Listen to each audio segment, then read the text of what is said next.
Hi guys, let me just set up Instagram.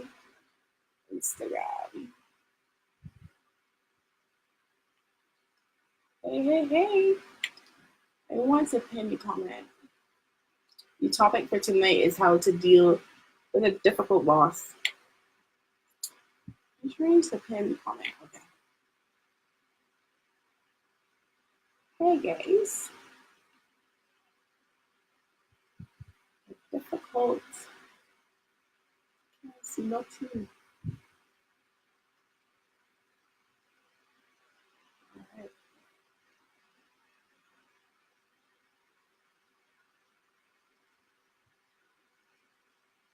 All right. So we're live on Facebook and live on Instagram. Okay, so good night. Hi everybody. So I can't remember if I went live last week, but if I didn't, it's been a while and it's our normal weekly chat.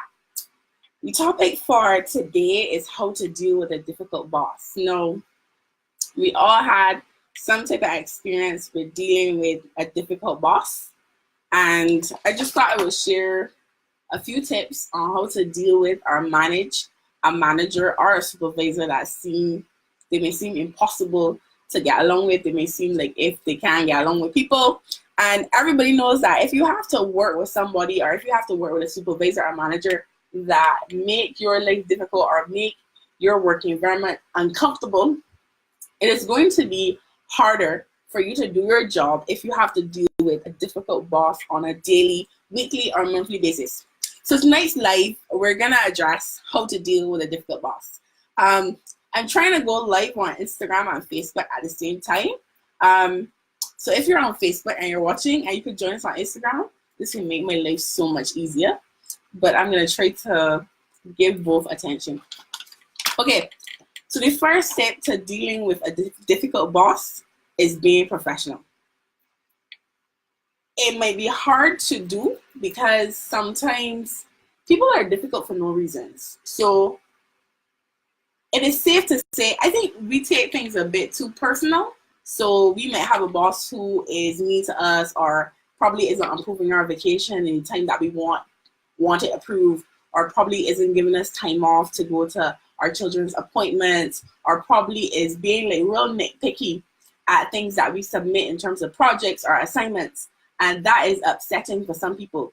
But the first step is to recognize that you are in a workplace. The work has to be done and you shouldn't take anything too personal.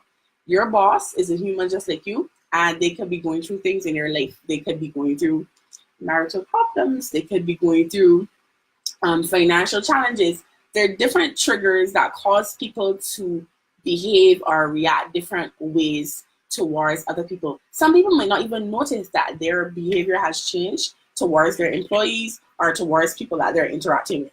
So the first tip for dealing with a difficult boss or a difficult person in general is to understand that sometimes it might not actually be personal. They might be going through personal issues in their life, and that kind of lashes out into their behavior. They kind of display the displeasure that they have in their life with their behavior at work. So the first thing is to recognize that it's not personal. The second thing is to be professional. So while this attitude is coming at you and this behavior that you deem is offensive it's coming towards you, your job as a professional or as an employee in the workplace is to remain professional. If you go and answer your boss, as we say in Caribbean, you respond, you engage in a cuss out with your boss, it makes not only them look crazy because they did a great job of making their own selves look crazy, but you then look just as unprofessional as they look. And you have to realize that your boss is the person doing your own evaluation. So you don't want to engage in a cussing match or a cussing competition with somebody who is going to evaluate you at the end of the day. So I would suggest that you remain as professional as possible. Good morning, good evening, good night. That's not smart. Good morning, good evening, good night, and keep it pushing. You don't have to have a big long conversation with your boss about what you did for the weekend, what car you buy, where you're living. just keep it pushing and keep it as professional as possible. If you stay in your professional lane, nobody can say that you came out of character and you would have raised your voice at your boss, or you would have been insubordinate, or hi guys, sorry, I know see the comments. Hi. So if you remain professional while dealing with that difficult person or a supervisor or a manager, nobody can say that you came out of your professional character and you behave in a way that makes you look crazy. I think that there are a lot of people that may not like you in the workplace, but once you maintain your professionalism, they can never say that you were unprofessional. So even when you leave the workplace and you go to somewhere else, people may say, yeah, she was a little strict, yeah, she was a little weird, but she was always a professional and she always met her deadline. She would always say good morning, good evening. She would always speak to issues regarding to work. So I think most times a lot of the problem is that we think our co-workers or our managers or our supervisors are our friends. We think that they're supposed to like us, and that's not the truth though. Like, your manager and your supervisor, they're just that. Some of us have like these unrealistic expectations that we want to be liked by people, our co-workers, or we want to be liked by our managers, or we want to be liked by our supervisors. When really and truly, your job is to go to work and get the job done. That's it. Your job is not to go to work to make friends. If you go to work and you make friends along the way, fine, great for you, but your number one priority is to keep it professional. Yes, personal relationships might develop by way of working at a company for a number of years or working with people for a number of years, but your responsibility is to be as professional as possible. So regardless of the attitude or the behaviors that your boss might present towards you in terms of cursing or carrying on or being really cold towards you or hindering you from getting promotional opportunities or getting vacation or being extremely difficult to make you uncomfortable to the point of leaving, you have to remain a professional through it all. So some of you may be asking, how is it that I'm supposed to remain professional when this person is making my life difficult and being extremely petty? My advice would be to remember like the end game, long-term goal. Now, if you go and lash back out at your boss that is being petty and unprofessional, one, you ruin your own reputation. Two, the industry in the Caribbean is very small and you don't know who. So somebody who is new or visiting the company might see your display of behavior, or they may hear about your display of behavior and they may say, well, this is the behavior. They may think that this is behavior that you're accustomed to displaying. They wouldn't know that this is a one-off action caused by you being triggered by your manager or your boss, or they wouldn't know that this is a snap reaction from constant annoying triggers that your boss keeps doing to you on a daily basis. So what I would suggest to you is to, one, don't take it personal. Two, be professional. And three, if you realize that you are getting to a place where you are triggered, leave the situation. Go to the bathroom, go in your car, take your break, take your lunch, and get away from the situation. Sometimes we sit in the situation and we know that we're being triggered. So for example, when I get angry, my ears get really hot. My ears get hot and then my head starts to get hot. And then after that, I like black out and say what I have to say. But the thing is, I know my trigger and I know what leads me to the place of being angry. We all are grown people. And we all know our triggers and we all know what makes us, we all know when we are getting angry. We all know or could feel when we get to the point that we really want to tell somebody about their ancestry. So before you get to that point, or if you feel yourself getting to that point, my advice to you would be to remove yourself from the situation. I'm not telling you to walk off and be rude, but just go to the bathroom, cool down. Some people pray. I don't really do the praying thing, but some people pray, some people go to their cars, some people may take their lunch and take a drive to the beach. Whatever you have to do. Some people may say a prayer. Some people may go in the bathroom and call their friend and tell them, girl, you won't believe what happened to me at work, sis. Like, this woman trained me. Whatever you have to do to get through the day, whatever your survival mechanism is to deal with your boss or that difficult person, you need to start putting a survival mechanism in place. Because everywhere that you go, there will be somebody that tries you. It may not be your manager or your supervisor or a colleague, but there will be somebody that tries you on a daily basis. There are people that are unhappy with their lives and they just leave home to say, okay, let me see how many ways I can piss her off today. Let me see how many ways I could get under her skin today or make her lose her cool. Or let me see if I keep poking this particular button, if she can finally come out to this professional character and snap on me so that I can wobble and say snap on me. So let me give you like a real life example. I snapped on somebody about 4 or 5 weeks ago. And the reason why I snapped on this person, like, she's annoying. First of all, she's annoying. She just you know, some people like you and their spirit don't agree. That's exactly what it was. Me and this girl's spirit already don't agree. So that could be a reason. You're and your boss, or you're and your co-worker, or you're your supervisor, spirit don't mesh. You might be a free spirit, or you may be an extrovert, and that person, something about them just annoy you. You can't put your finger on what exactly it is, but you know something about them and your spirit just agree. So that's exactly what happened. Something about her and me, it ain't clashing. So I know, everybody knows when their spirit don't meet somebody. So if my spirit don't meet somebody, I avoid them. I avoid people like the plague that my spirit does not meet, because I don't want catching nothing with you, because I know my spirit don't meet your spirit. Hey. My spirit don't meet your spirit. So my spirit didn't meet sis spirit. And I told myself, you that girl, being an adult.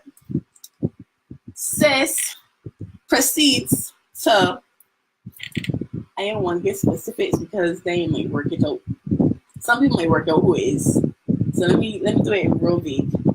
She did something that she know. I'm a very principled person. I'm a very principled person, and I am grounded in morals, right? If you do something to me that people know what's going on in my skin, I'm a very principled person. She did something that she knew she had to know. If she had to know what get under my skin, and she did it. And I think she was sitting back waiting for me to respond. The old Jamila would have probably told her about her ancestry and possibly which slave ship it came off of. But the new Jamila, I still confronted her, but I managed to maintain my body language. I managed to address the situation head on and maintain my cool. Yes, I was still disappointed at the fact that I did address her in a public place, but I'm proud that I managed to keep my hands, my body language, the head swinging under wraps, because I felt disrespected. Now, there are times where you are in a workplace and you have supervisors and managers that disrespect you, whether it be raising their voice at you, speaking to you in a condescending tone, sending you an email and CCing people that aren't even in the conversation to make you look bad. They may be employees who are plotting behind the scenes, as in your co-workers, going to your managers, dropping all types of comments in order to set up the situation that is a hostile environment for you, that you feel uncomfortable and uneasy working in that particular department. You might think that is your manager that don't like you, You might think it's not your manager that don't like you, But you don't know the elements or the factors that are working behind the scenes that makes this manager act the way towards you. Like I said earlier, it could be personal. The manager could got man problems, financial problems, children problems, mortgage problems, bailiff after them. But sometimes co-workers too play a part in painting a picture. If you're not on their side, they sometimes play a part in painting a picture to the manager that may not be all the way accurate. And I find this a lot because I work in HR. And I find this a lot about, you see, if you're not in the in crowd, people try to, what Jamaicans call, draw you out. So people try to, if you're not telling people your personal business or your manager or your supervisor, your personal business, like what you did for the weekend or about your children or where you live, I find people think that you're unmannerly, or people think that you're not easy to work with or easy to get along with. That's just a Caribbean thing. Everybody want to know your business, right? And I am not that sort of person. I don't walk around telling people my business. When I go to work, I go to work to work. I have staff that work for me at the HR boss. I don't ask them their personal business. If they volunteer the information to me, some of them are probably on this live. If they volunteer the information to me, fine. I will engage with them. I will have a conversation with them, but I will never go out of my way to ask them about their personal lives or where they live or what they did this weekend. My concern is the work gets done and we work cordially as a team. We don't want to be BFFs, although me and team at HR Boss, we are BFFs because we got good vibes. We have personalities that mesh. So we work well together, but I'm saying that might not always be a situation for you. So what do you do when you find yourself in a situation that is hostile, a situation that every single morning you gotta hype yourself to get out of bed? You gotta hype yourself to leave the car and going to work. You gotta hype yourself to get up from lunch, wash out your container, and go back upstairs to your desk. How is it that you're gonna deal with co-workers? Are you gonna deal with a manager that generally they're making you feel as though your contribution is not wanted on the team or is not like a valuable contribution? No, I have comments on Facebook. Hold a second. So Ken Roy on Facebook is saying, is there a legal approach related to employment rights? No, Ken Roy, that's an interesting point. If the employer creates a working environment that is so toxic for you that you feel as though that you need to resign or you need to leave the company, there are cases on constructive dismissal. It's called constructive dismissal. So if the employer makes you feel, changes your duties so significantly, ostracizes you from your team, removes you from an office and puts you at a desk, makes you feel as though your contribution is not wanted, makes you feel so uncomfortable that you feel as though you need to leave the company, you need to resign, you can have a case for constructive dismissal. There are several constructive dismissal cases that you can read. But there are a number of parameters that you need to read up on before you file a case for constructive dismissal. So that's Ken Roy on Facebook asking about constructive dismissal and labor laws that protect employees from managers that are being exceedingly difficult. No, remember I said earlier, when you're dealing with a manager or co-worker or supervisor that is being exceedingly difficult, making it difficult for you to do your job or feel comfortable in your workplace, or making it difficult for you to meet your timelines, one, you be professional. Tackle the problem head on. Understand that this problem is not personal. None of these people are your personal friends. You're there to do a job. So have a meeting. The best thing to do is to address the person on a one-on-one basis. So if it is the manager that you have a problem with, or the co-worker, I hope this answers your question, or the co-worker that you have a problem with, the best thing to do is set up a meeting one-on-one and you itemize the issues that you have. Is it a communication problem? Is it that they're not getting back to your emails? Is it that you can't get sign off on things that you need sign off on in order to meet your objective? What is it that you have an issue with? So a lot of the times we find people come to HR or they generally complain. Your friends, you probably complain and say, man, this manager got a problem with me. What exactly is the problem? A lot of people aren't able to identify or articulate what is the problem that you're experiencing. Is it a personal feeling that you have? What causes this feeling of discomfort for you? Is it the lack of communication? Is it how they look at you? Is it they talk about you behind your back? Is it that there is information sharing related to job that you are locked out of? You don't have access to files? What is it that's making you feel uncomfortable? So one, be professional. Two, realize that it's not personal. Three, know your triggers. Like I said before, we all know that when we're getting angry, so you have to realize your triggers, and two, have a coping mechanism for them. Walk away, call your mother in the bathroom or your friend, cry in your car. Don't manifest the anger or don't manifest your frustration in front of your co-workers, in front of your manager, or in front of your co-workers. Number 5, this will be number 5. Be on top of your work. Now, a lot of us like to complain, right? So we like to complain. Okay, so Kim is saying sometimes it becomes personal. Yes, Kim. Yes, I know you joined a bit late, but yes, we talked about it being personal earlier. Right, so we talked about it being personal, about sometimes the person's spirit and your spirit just don't meet, or sometimes the person just see you and they may be jealous of the level of intelligence you have, or they may feel threatened by you being in the department. We spoke about that earlier. I want to address Marcel's comment on Facebook.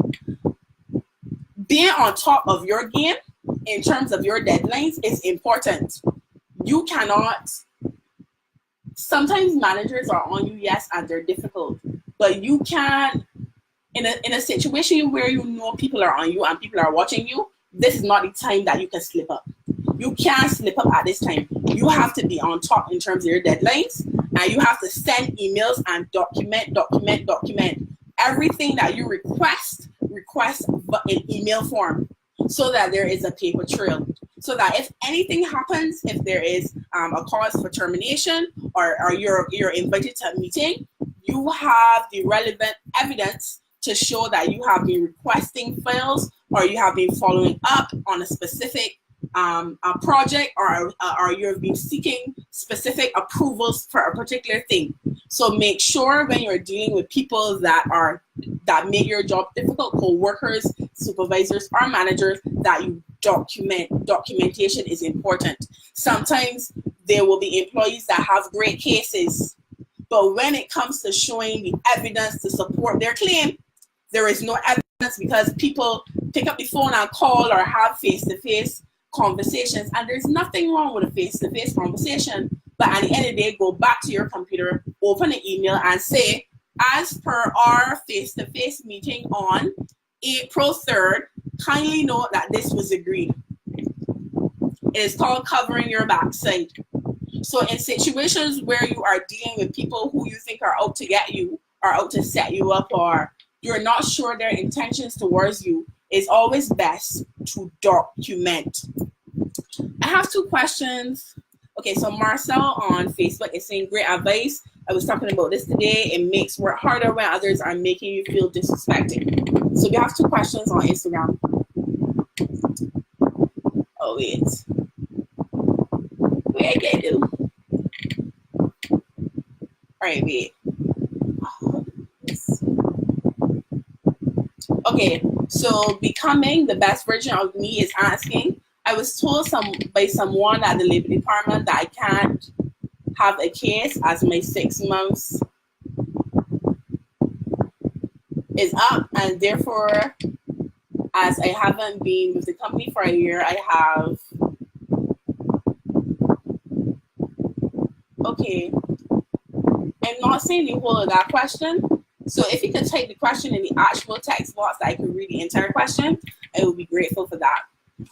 Okay, so we've already established when people are out to get us, or when we feel threatened, or we feel uncomfortable in a specific work environment. 1, document. 2, be on top of your game. Every deadline you go and meet it. If you're unable to meet a deadline, you're supposed to be, don't let your boss call you. You call or you email and notify them, XYZ came up, and can I have a extended deadline to X? You make recommendations. Never give them the opportunity to say that Jamila doesn't meet her deadlines, that Jamila doesn't take initiative, that Jamila is last minute and I wasn't able to submit this on this board paper because Jamila failed to meet her targets. Never give them an opportunity to say that they need to bring an issue about performance up against you because you failed to communicate that you couldn't meet a deadline, or you failed to put it in writing. Okay, so document, make sure you meet your deadlines, and 3, have a witness. So there are times where you're invited to a meeting, maybe to discuss deliverables or objectives with your manager or your supervisor. And most people go to the meetings alone. If you know you're having an issue with your supervisor or your manager and it's about your performance, it is smart to take somebody, it could be a friend, it could be a co-worker that you trust, into the meeting to serve as your representative or a witness to the meeting. Some people don't like to do this because they see it as being confrontational, but is another method of covering your backside. The ERAD, which is the Employment Rights Act, if you are being called into a disciplinary hearing or some form of meeting, they should extend an invitation to you with reasonable notice that you can invite a friend or a union delegate or whoever you choose as a representative to accompany you to that particular meeting. There are some people who waive their right to a representative at these meetings. I always wondered why people waive their right. I am an HR professional, and if at any time I have to go before somebody to plead my case or being invited to a disciplinary hearing or a performance meeting, and they give me my right to a representative, I'm carrying a representative. So the same KKAL, Kimberly Allen, she'd be rolling out with me. I will be taking an attorney or somebody who is more versed in labor law than me. I may not be like topic expert with me because I need somebody else hearing and witnessing and minuting the conversation that is transpiring. It might not seem like a big deal to you, no, but you don't know what documentation they are collecting in that meeting that can impact you in the future. So it's always safe if you're being extended the right to representation, take somebody with you. If it's a friend, if it's a union delegate, or if it's an attorney that may be more versed on the labor law than you are. There's some people who will wrap rings around you or intimidate you because you don't know the labor law. A lot of you don't know your rights. You do not read the ERA. The ERA is available online for free. You can download it. Put in Google Employment Rights Act 2012. You can download it and keep it like a little Bible. It is not that big. You can refer to the relevant paragraphs or the relevant sections that relate to you. And if you have challenges interpreting the law, you get somebody to help you. Because it's not all the terms that you will understand, and the company could wrap rings around you if you are unfamiliar with the law and unfamiliar with your rights. So I always advise clients, if you know that you're in a situation and you know when people are out to get you or you know when people are out to set you up, why would you go into a meeting and waive your right to representation? I'd rather pay $350 or $500 for an attorney, which is their hourly rate, and be represented properly, keep my reputation and my job, than risk it alone and I end up jobless and reputation-less. I end up with no money. So a lot of people don't like to bring representation because they don't want confrontation, or they're scared that they may lose their job, but that can actually be a negative thing, counterproductive. The last suggestion for you, well, I got two more. Number 6, stay chill. A lot of us, right, just let people know that the God we feel shut though. A lot of us let our managers, our supervisors know that we are intimidated by them. So our actions, or our behavior, how we respond to how they're putting over, how they're talking to us, shows that we are intimidated by them. And I don't take disrespect well, and I don't advise people to take disrespect either. You are entitled to a working environment that's safe and conducive for you to work. So if a manager or a supervisor or a co-worker is creating a situation that is so toxic, you can't concentrate, you got blood pressure, you got heart palpitation, you don't want to work, you can't cry in the morning, you don't want to wake up, you're pressing snooze. At night, you don't want meal prep, you don't want iron your clothes for work because you are taking on this issue from this employer. This thing got you shook and got you beat bad. Like, if it is that you can't find another job, try to work on dealing with how you handle the situation. The more people see that they get under your skin, and the more people that don't like you learn your triggers, the more they're gonna use them to come after you. So for me, I don't let people know what my triggers are, because if you know my triggers or you know my weaknesses or you know my fears, you're gonna use that exact same thing to trigger me or to set me off if you want me to get out of the company. You're going to use that same thing to get me out of the company. So my advice to you is, if you can, stay chill. And lastly, keep Jesus on the main line. No, Jesus ain't never failed me yet. I don't know if he failed you, but he ain't never failed me yet. There are times when I literally come home and I have a big mad conversation. I said, Jesus, may this person can't add up. I don't know who met them, but it can't be you, Lord.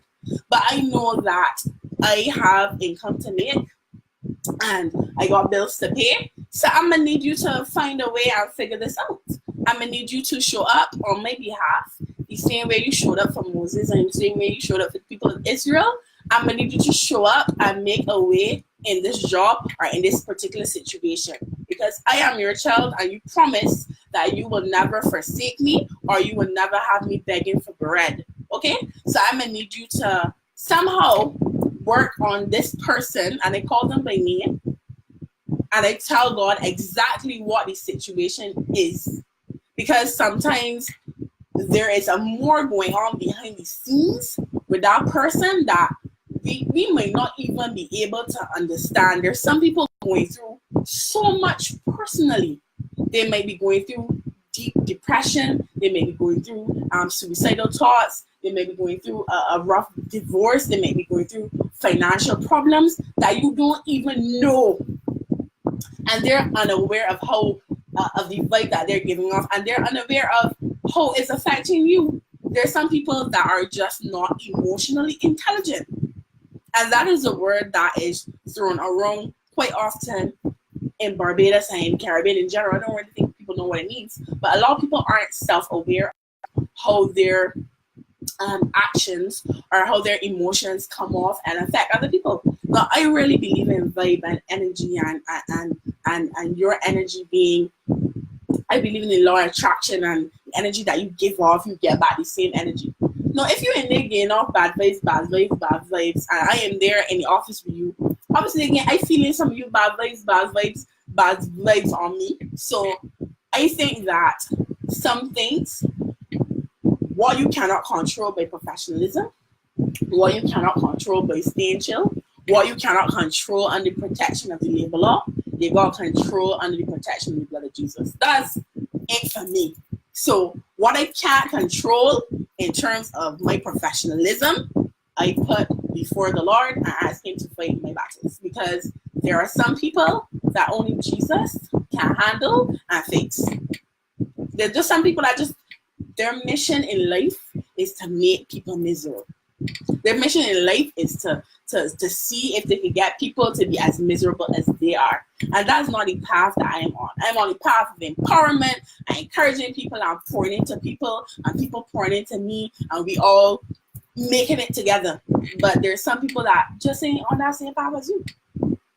So just to recap, for people that are now joining on Facebook and Instagram, there are a few ways to deal with a difficult coworker, boss, or supervisor. One, be professional. Two, realize that it's not always personal. They may got their own stuff going on with. Three, stay chill. Don't let them see that you're shocked by their behavior or shocked by, don't let them know your triggers. Number 4, be on top of your game. Make sure you meet your deadlines. Make sure you, respond to emails. Document everything. Document.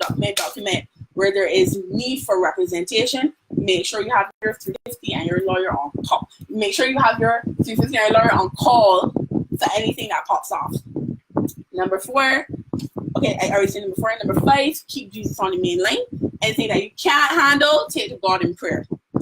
And number 5, know when to escalate the situation. So there are times where there is, normally in companies, there is a structure. So if you have an issue with your supervisor, there's a manager you can escalate to. If there's an issue with the manager, there's normally the HR department that you can escalate to. If the HR department don't give you the satisfaction, sometimes you can escalate to the CEO. In Barbados, I know there are people on from St. Lucia and Jamaica on Facebook. So if it is that you are in another Caribbean territory, after the HR manager and the CEO, there is a chief labor officer in whatever jurisdiction that you're in that you can escalate it to. So regardless of your territory, look at the labor law. No. Back. So regardless of your territory, look at the labor law and see what is the steps. What are the steps? What are the steps for filing a grievance? What are the steps for appealing a particular decision? So it's that information is normally carried in the labor law of Barbados. And for the particular company that you're working at, they normally have what we call an employee handbook. In the employee handbook, it should contain steps for filing a grievance or the steps for appealing a particular decision. The employee handbook should be a Bible, your end all be all. At the end of this life, I want everybody, regardless of your jurisdiction, if you're in Barbados, go and download the Employment Rights Act of 2012. It is online and it's for free.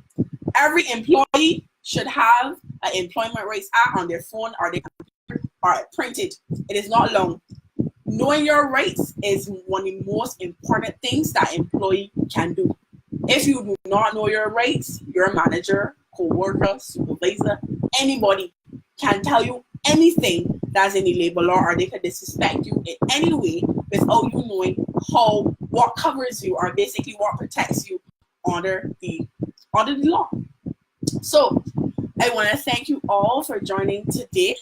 We were on for a whole 36 minutes and I think I answered all the questions. I am going to answer like one or two more questions. I think it's all on Facebook. So I answered all on Facebook. Are there any questions on Instagram? If there are no questions on Instagram, it's been real. Thank you for joining another episode of Career Boss Talk. These sessions is normally be on Sunday or Monday. But Sunday and Monday, I was tired. And I got a few church announcements before we go. On Saturday is the first in the series of how did they build it.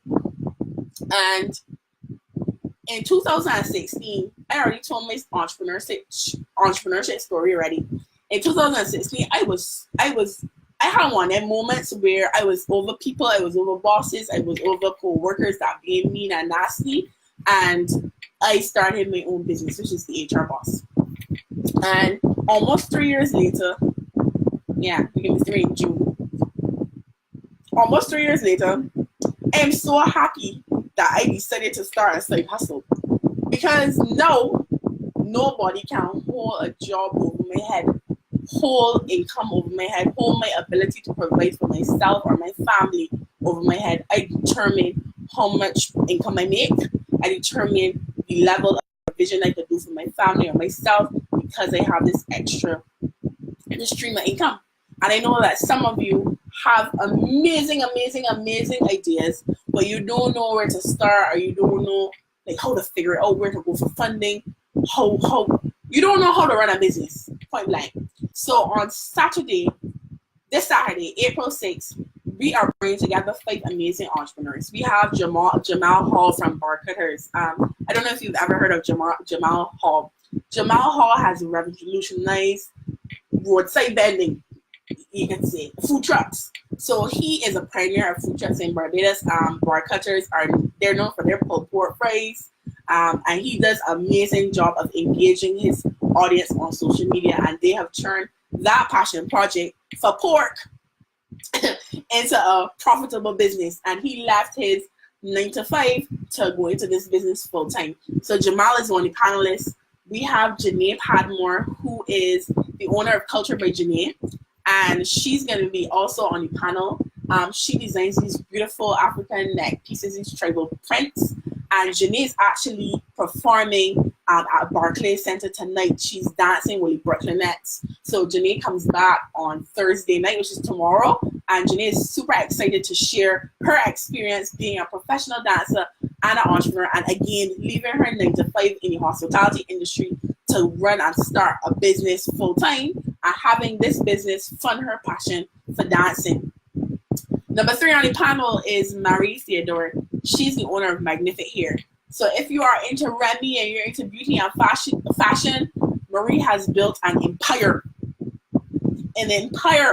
off of selling weave here. Marie's going to tell you how she has managed to sustain her business in this tough economy because Remy ain't cheap. So how does she find customers? How does she maintain it? How does she sustain herself and her staff from selling here in a competitive market like Barbados? The fourth entrepreneur we have is, this is really bad. We have Paul Husbands. He's the owner of Selected Charts. Selected Charts is the first streaming platform for music in Barbados. So if you think iTunes and you think international, Barbados has its own little iTunes and Selected Charts. They're located in, they're on Instagram, they're on Facebook, and they have their own platform.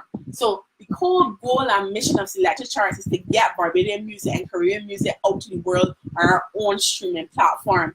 Paul has won several awards, has traveled extensively in the US, he's won like several grants for this amazing idea.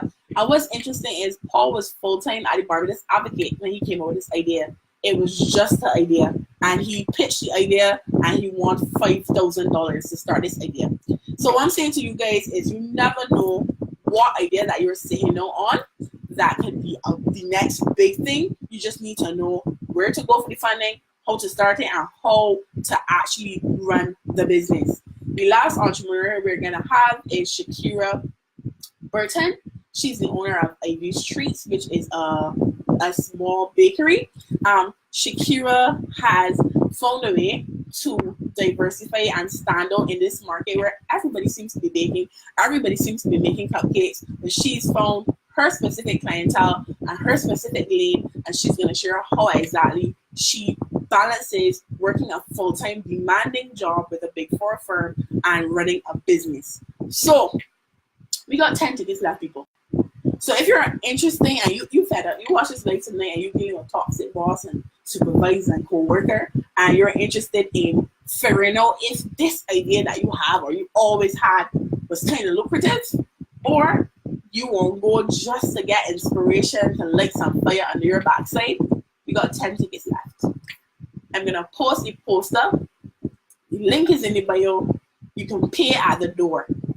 This is the first in the series. We're doing 3 of them. So this is the first in the series. You don't want to miss it. Everyone, we're going to get better and bigger. So this Saturday at Southern Palms from 11 to 1, we are talking everything raw. I am the moderator. I am talking about my business too, but I really want you to ask the panelists questions that you have. So I'm so excited. I think I can try to go live with Virginia tomorrow, but we can see. But thank you guys very much for joining tonight, and I hope that these tips for helping you to deal with a difficult boss were helpful, and I hope to see every single person on Saturday as we discuss how to make money moves. How did they build it? I got an idea, and I'm trying to get out of this toxic situation that I'm currently in. Help me. So thank you very much for tuning in, and see you guys next week on the Career Power Hour. Bye guys.